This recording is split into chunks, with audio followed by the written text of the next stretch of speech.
હું મોટી મોટી ગ્રુપ ગામ પંચાયત સરપંચ ડામોર મહેશભાઈ રણછોડભાઈ, અમારી ગામજનોની માંગ મોટી મોટી વાત્રક નદી ઉપર બ્રિજ બનાવવાની, જેથી અમારી સરકારમાં હંમેશા રજૂઆત જાય છે, પણ સરકાર અમારી આ રજૂઆતને હંમેશા ધ્યાને દોરતી નથી. તેથી સરકારને અમે રિક્વેસ્ટ કરીએ છીએ કે અમારે આ નદી પર બ્રિજ તાત્કાલિક બનાવે અને પબ્લિકને આવવા જવા માટે તાત્કાલિક નિવારણ કરે.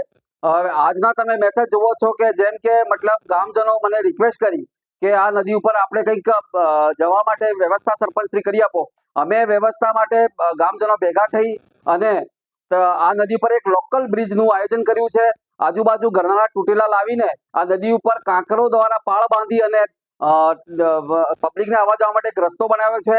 તેથી સરકારને રિક્વેસ્ટ કરું છું કે તાત્કાલિક આ નદી ઉપર વિઝિટ કરી અને તાત્કાલિક બ્રિજ બનાવે તેવી ગવર્મેન્ટને રિક્વેસ્ટ. રહેવાસી અને અમારા ગામની અંદર ભાદ્રક નદીમાં પાણી આવે છે ત્યારે આથી પેલી તેડા જવાતું નથી, અને એના માટે અમારે પુલની રજૂઆત વારંવાર ગામના વડીલો, ગામના બધા જ સભ્યો વારંવાર જાય છે તો પણ પુલ આવતા મંજૂર થતા નથી. એટલા માટે મારી એટલી જ રજૂઆત છે કે સરકારને વહેલી તકે અમારું પુલ બનાવી આપે.